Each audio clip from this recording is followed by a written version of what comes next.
Hello ladies and gentlemen, and welcome back to Fantasy Football, and welcome to my video.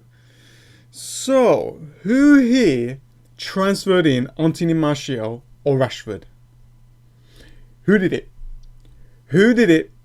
Comment down below if it was you. Put those hand emojis up in the air. I want to know, because now I can't make that transfer. I guess I just have to bank it in game week 2. But you know what? Jokes aside, Manchester United done well. They scored 4 goals against Chelsea. And we all got players like Fraser, Lucas Moura, which is 7.5. Martial is 7.5 as well. It's a straight swap. And plus, next game for Manchester United is against Crystal Palace. So these transfers are understandable.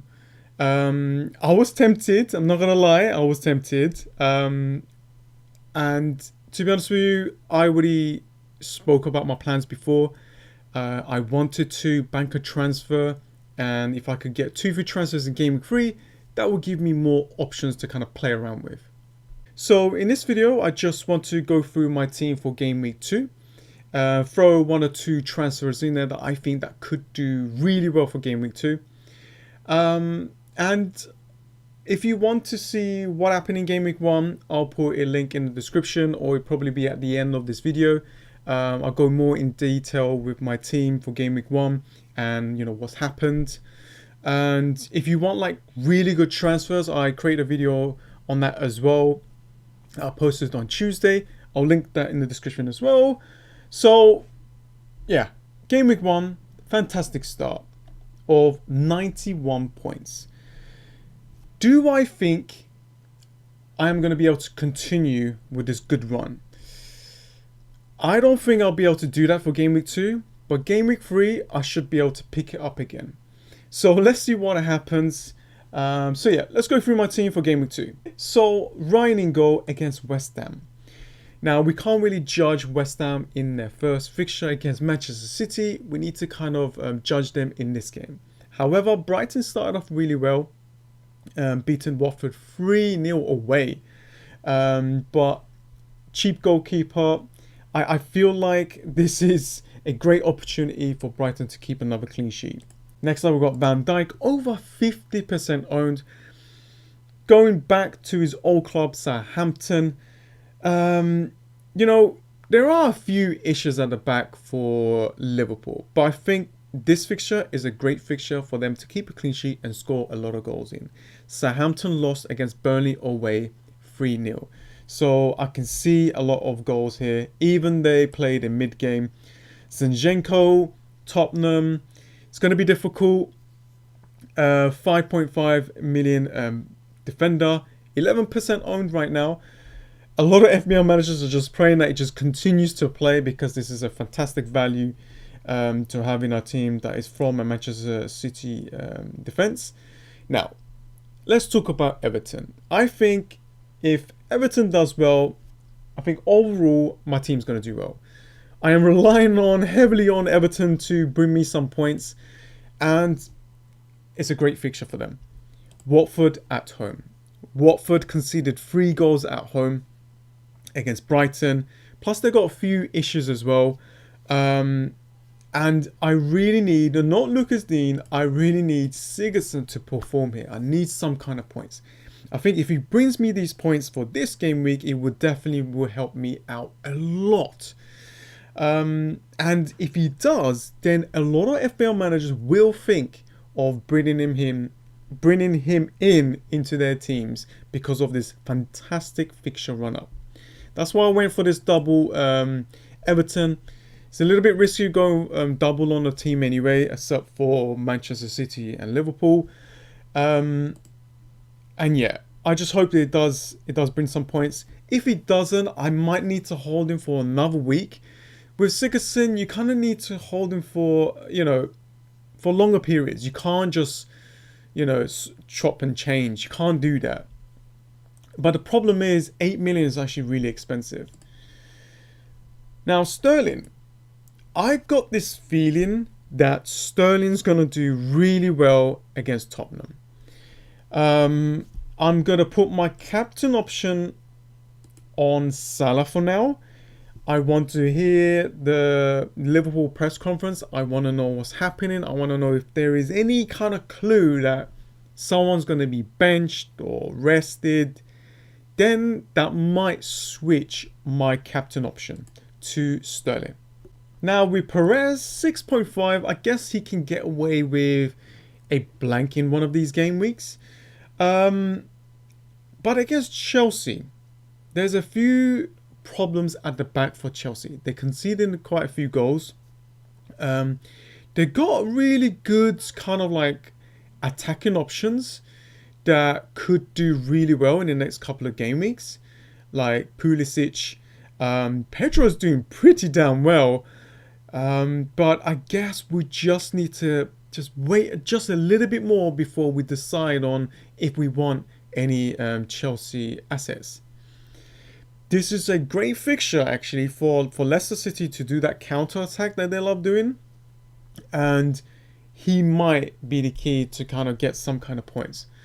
I hope he does, but I'm not gonna rely on him to bring me some points at this game.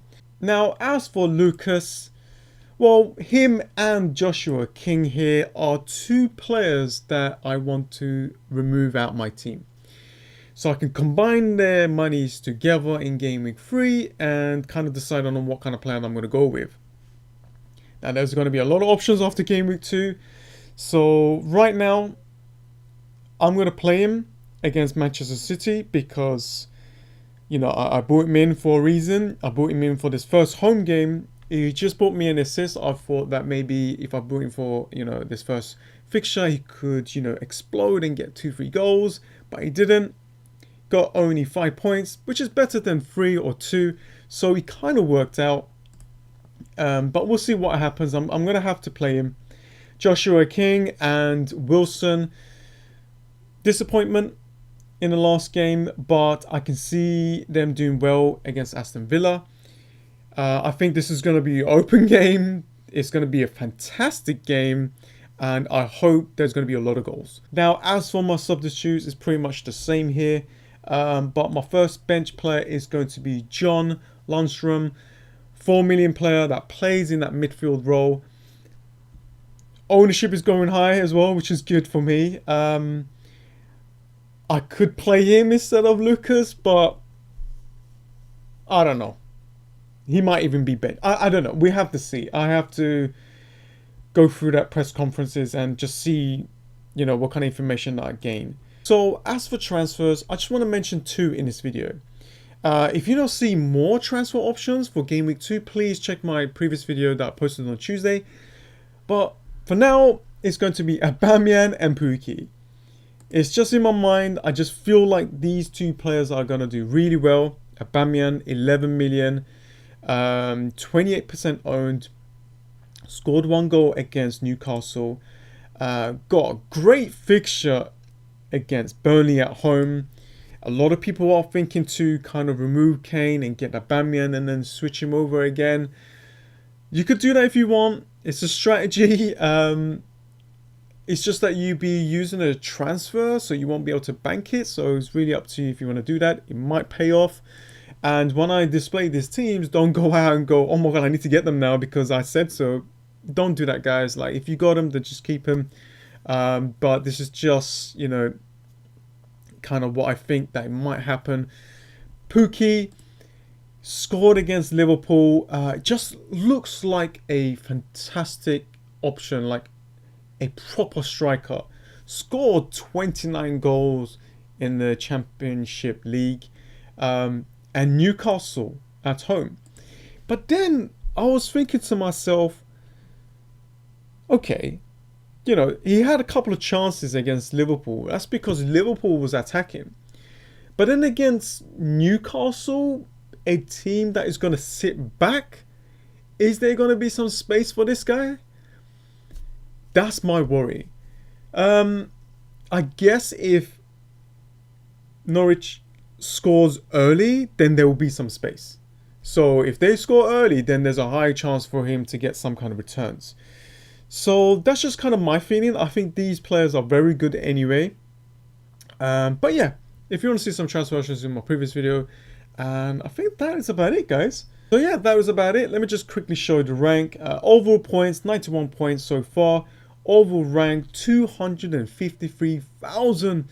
I might drop a little bit for game week 2, but we'll see what happens. I hope I can continue the good run. I hope you guys continue getting these massive scores. If you didn't, do not worry. It's still early stages.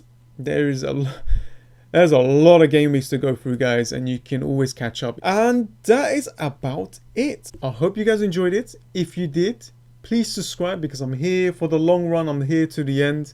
And smash that like button. And I'll see you guys next time. See ya.